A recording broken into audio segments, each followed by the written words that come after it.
Razabane for IFL TV in association with MTK Global. With me, I've got 2 Tanks Davis. I'm about to say Humble OD or Horror Davis. It's the same thing. Same thing. How's it going, Horror? It's going good. How many times have I done this? I've been at the press conferences so many times. Same old, same old.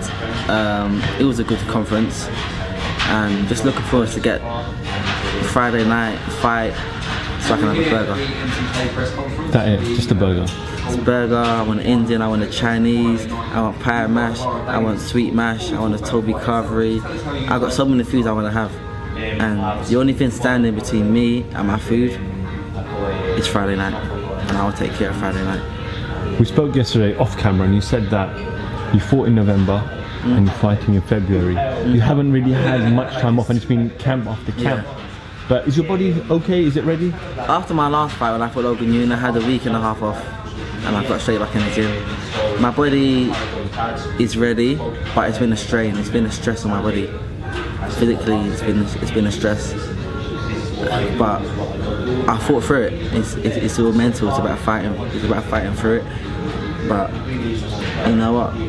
It's boxing, it's the game I'm in, and I'm not going to complain. I've got another fight. It's what I'm in it for. You got guys that can't get enough fights, and here's me moaning because I'm getting too many fights. I just got to learn to be a bit more thankful and to make the most of the position that I'm in. You picked up the golden ball yesterday. Tell us why you chose Jeff Afori. It's the easiest guy in there, man. You know, it's the easiest guy in there. Tyrone McKenna is a fight that I really want, and the fight that the public want, that'll make an even bigger fight if we meet in the final. Mimoun, another good fighter. I've seen a few of his fights, but Jeff Afori is another good fighter, but he's the weakest link, and on Friday night he'll be out of the tournament, and I'll be free to the final. You've teamed up with Angel Fernandez, whose profile has risen in recent months. Obviously, he's joined Team Anthony Joshua as well.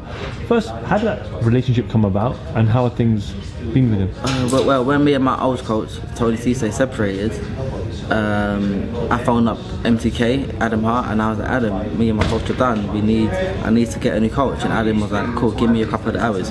Within a few hours, he got back in touch with me. He had a whole list, all coaches. They was all world class. And Angel, I don't think he was on the list, but I said, how about Angel Fernandez? And so he reached out to Angel Fernandez, and in a couple of hours he got back to me and was like, yeah, we can make that happen. Me and Angel sat down, we met up, we had a chat to see how we got along, and we got along good in person. Then it's about seeing how you get along in training, and we trained together. The first few days was a bit funny, a bit weird. I was thinking, can I get this, can I do this? But then we gelled and I got it within a week and a half. Then it was like, cool, the perfect match, let's do this. So is that kind of a long-term thing now with Angel, or is it just let's get through the semi-final? I hope so. It was a long-term thing. I hope so. One thing I've learned in boxing is to never plan too far ahead, because you never know what can happen. Me and my old coach Tony Cisse, my feud gala got me into boxing. I thought I was gonna be with him for the rest of my boxing career. But after one fight with him as a pro, it all went pear-shaped. So, but with Angel Fernandez, everything's gone great. We get on well. It does get on my nerves sometimes, but we get on well. Why does it get on your nerves? It just gets on my nerves sometimes. Nah, like me and Angel, like we have jokes all the time. We have some good jokes. Like we get some good jokes. We do get on really good. We like friends. We like really good friends, and that's what you need. And I hope it can be long term.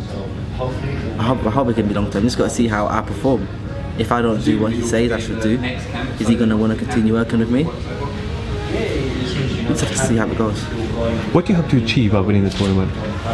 I don't think about winning the golden contract. That's the last thing on my mind. Everyone tells me, think about becoming a world champion, think about winning the golden contract. Me and Angel sit down and we have talked about this. Angel's got high dreams and high hopes. I don't think about winning the golden contract, winning a world title. I think about my next fight. I think about my only goal in life in boxing is to win my next fight. And after I get through that fight, my next goal is to fight after that. Before I fought Taylor, I planned the next 5 years of my boxing career. But when I lost, I had to throw that away. So you never plan too far ahead. Always look towards your next fight. I could have my next fight and I could fail a brain scan. My boxing career's done. I could have my next fight and get injured. My boxing career's done.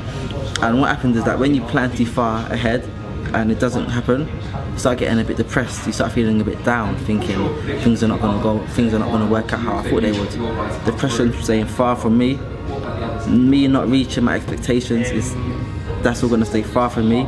I take each day as it comes, and by that I preserve my peace and my happiness. Never plan too far ahead. Go to contract. I don't know. I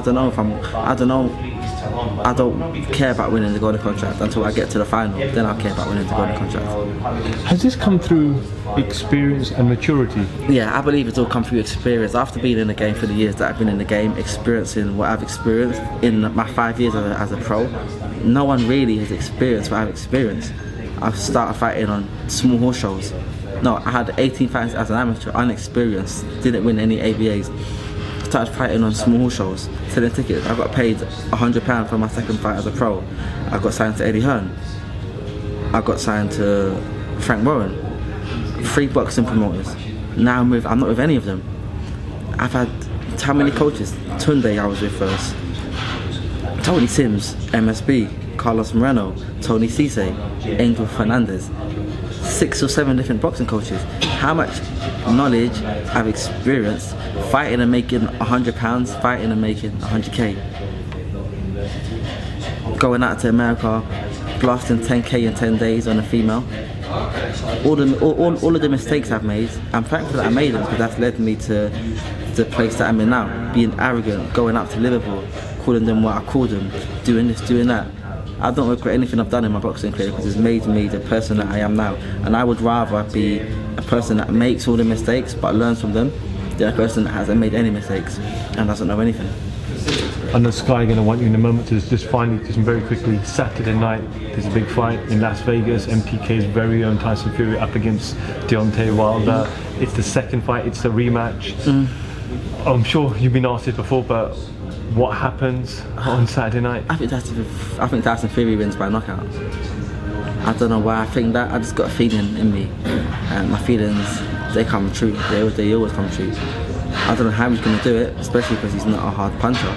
But I believe Tyson Fury wins, and by knockout. O'Hara Davis, firstly, wish you nothing but the best for Friday night, and we'll surely catch up with you in greater, more detail in the coming days. No doubt. O'Hara Davis for IFL TV, thank you very much. Thank you.